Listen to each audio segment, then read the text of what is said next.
2023년 10월 9일 새벽입니다. 하나님 말씀은 열왕기상 14장 1절에서 20절까지 말씀을 일부 봉독하겠습니다. 그때 여로보암의 아들 아비야가 병든지라. 여로보암이 자기 아내에게 이르되 청하건대 일어나 변장하여 사람들이 그대가 여로보암의 아내임을 알지 못하게 하고 실로로 가라. 거기 선지자 아이야가 있나니 그는 이전에 내가 이 백성의 왕이 될 것을 내게 말한 사람이니라. 그대의 손에 떡 10개와 과자와 꿀 한 병을 가지고 그에게로 가라. 그가 그대에게 이 아이가 어떻게 될지를 알게 하리라.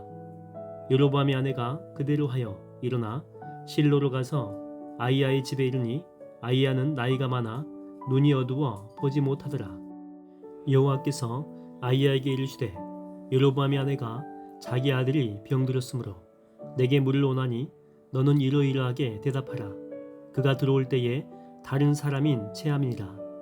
그가 문으로 들어올 때에 아이야가 그 발소리를 듣고 말하되 여로보암의 아내여 들어오라. 내가 어찌하여 다른 사람인 체하느냐. 내가 명령을 받아 흉한 일을 내게 전하리니 가서 여로보암에게 말하라.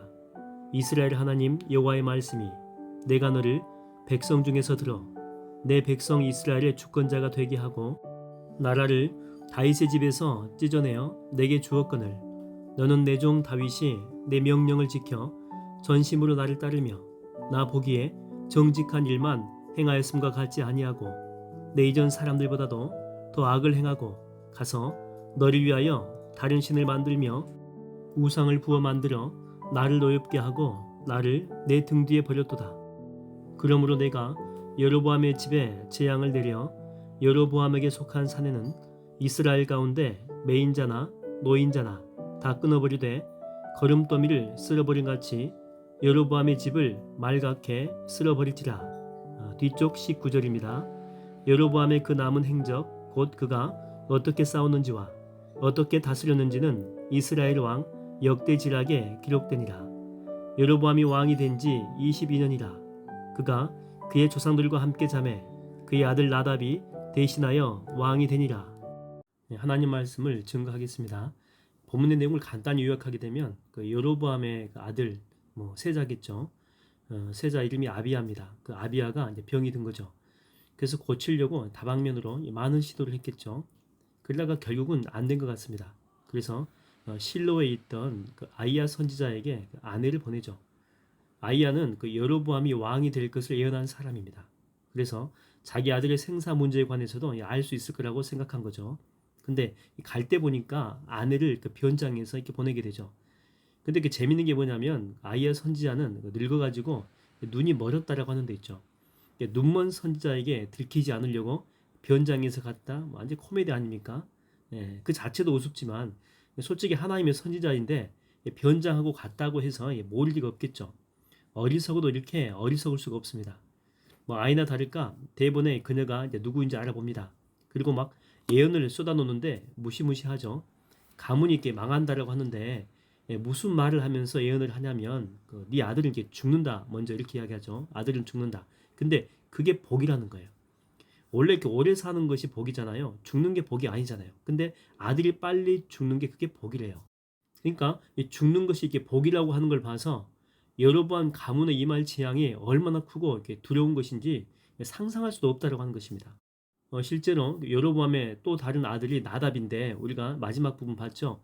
그 나답이 왕이 되거든요. 근데 왕이 된 지 2년 만에 바하사 이후에 가지고 가문 전체가 완전히 사라지게 되는 그런 심판을 받게 됩니다. 이걸 통해서 우리가 알게 되는 게 뭐냐면 한 사람의 잘못된 지도자 때문에 북이스라엘은 출범한 지 지금 얼마 되지도 않았거든요. 근데 벌써 사형 선고를 받고 있다고 하는 것입니다. 시한부 인생이 된 거죠. 리더 한 사람에 따라서 한 민족이 흥하기도 하고 패망할 수도 있다고 하는 것입니다. 우리나라 역사를 이렇게 보게 되면 임진왜란 때 우리나라 수군을 탄탄하게 조직화시킨 분이 있죠. 그렇죠? 이순신 장군입니다. 일본과 해전을 치를 때마다 백전백승이죠. 조직력도 탄탄하고 사기도 이렇게 충만된 상태입니다. 오합지졸의 해군을 왜군이 감히 넘볼 수 없는 정예 부대를 만든 거죠. 그러다가 시기심 많은 선조가 이순신한테 반역죄를 덮어씌우고 감옥에 넣어버립니다. 자, 그런 후에 3군 수군 통지사로 누가 오냐면 원균이 오죠. 원균. 이 원균이 3도 수군 통지사로 올 때에 그때 해군력은요 정말 훌륭했습니다. 막강한 화기와 이 군사력을 보유하고 있었죠. 당시 이렇게 기록을 보니까 그 당시에 판옥선이 160척이었고 거북선도 3척이나 있었습니다. 그리고 해군의 병력은 2만 1000명, 엄청난 병력이죠. 이순신 장군의 탁월한 리더십이 만들어낸 작품입니다. 그런데 그 원균이 지휘한 후에 이게 어떻게 되냐면 7천량 해전을 이렇게 거치면서 160척이라고 했죠. 우리나라 판옥선이. 그중에 148척이 침몰하게 되고 12척밖에 안 남아요. 이 거북선도 3척이나 있었는데 전부 다 침몰되고 해군도 8,000명이나 전사하게 됩니다. 그러니까 한마디로 괴멸된 거죠. 그 남은 수군도 전부 다 흩어지게 되고 뭐 전의도 상실하게 되고 남쪽 해안 그 제해권을 전부 다 상실하게 됩니다. 뭐 리더십 한 사람이 뭐 이렇게 중요하냐 이렇게 볼 수 있지만 정말 중요하다라고 하는 거죠. 수군 전체에 타격을 입힐 만큼 그 영향력이 엄청 크다라고 하는 것입니다.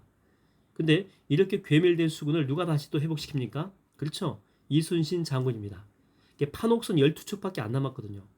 그럼에도 불구하고 적합한 리더가 다시 오니까 흩어졌던 사람들이 다시 이렇게 모여들게 되죠. 그리고 전의도 다시 회복이 되고 명랑해전에서 승리하면서 이 제해권을 다시 되찾게 됩니다. 단지 이렇게 리더만 바꿨을 뿐인데 괴멸되었다가 다시 회복하는 그런 모습을 보게 된다고 하는 것입니다. 혹시 여러분 가운데 어떤 조직에서 리더의 자리 혹은 이 보스의 자리에 앉아 있는 분이 있습니까? 그렇다면 지금 현재 여러분의 그 조직의 상태는 어떠합니까? 뭐 나름대로 탄탄하고 뭐 열정도 있고 이 공동체 가운데 신뢰가 가득합니까? 아니면 그 반대로 혼돈 그 자체입니까? 혹시 여로보암이 여러분 자신 아닙니까? 그 자리에 앉아있긴 하지만 혼돈의 뿌리가 돼가지고 공동체의 기둥을 흔들고 있지는 않습니까? 그렇다면 만약에 그런 상태라면 두 가지 방법이 있습니다. 첫 번째는 뭐 그 자리에서 내려오면 되죠. 내려놓으면 내려놓음. 내가 적합하지 않는 자리에 앉아있기 때문에 그 혼돈 자체가 온 거지 않습니까? 그래서 보다 적합한 사람을 위해서 내려놓는 거죠. 두 번째는 뭐냐면 철저하게 주님 앞에 회개하는 것입니다. 다윗이 그랬거든요. 다윗의 그 죄 때문에 리더십을 전부 다 상실했습니다. 이스라엘 나라 전체가 흔들려요. 그럴 때 다윗이 한 게 뭡니까? 철저하게 주님 앞에 회개하고 다시 성령을 회복시켜 달라는 그런 기도를 하죠. 죄악을 이렇게 품었더니 이 속에 다윗 속에 성령이 사라진 거잖아요. 성령이 없는 사람은요 영적인 시체하고 똑같아요. 살아있는 것 같지만 영적인 썩은 악취가 그 속에서 진동한다라고 하는 거죠. 그렇기 때문에 다윗도 이 사실을 잘 알고 있기에 주의 성령을 거두지 말라고 그리고 난 다음에 열심히 주님 앞에 눈물로 기도하고 이게 돌이킨 것입니다. 그렇기 때문에 다시 하나님이 다윗을 붙들고 사용하신 거거든요. 여러분 여로보암이 망한 게 뭐냐면 그 회개함이 없었다라고 하는 거죠. 성경 어디를 봐도 이 돌이킴이 있었다라고 하는 그 구절 등장하지 않습니다. 여러분 마지막까지 주님 앞에 쓰임받는 종이 되기를 원하십니까? 그렇다면 회개의 자리로 나아가십시오. 회개의 자리는 겸손의 자리이고 또 우리의 내면을 더욱더 정직하게 만들어서 하나님의 은혜가 거할 수 있도록 하는 복된 자리이기 때문에 그렇습니다. 여러분 그 찬양 아시죠? 정결한 마음 주시옵소서 오 주님 정직한 영을 새롭게 하소서 나를 주님 앞에서 멀리하지 마시고 주의 성령을 거두지 마옵소서 주의 구원의 기쁨 다시 회복시키시고 변치 않는 맘 내 안에 주소서. 할렐루야. 오늘도 여러분이 섬기는 자리에서 충만한 은혜의 열매가 가득하게 되기를 주의 이름으로 축원드립니다. 하나님 아버지 오늘도 겸손하게 살게 하여 주시옵시고 다윗처럼 실수했더라도 회개의 고백을 통해서 다시 영적인 리더십을 회복시켜 주시옵시고 나를 통해서 공동체가 더욱더 풍성한 열매 맺는 축복의 통로가 되게 하여 주시옵소서. 예수님의 이름으로 기도하옵나이다.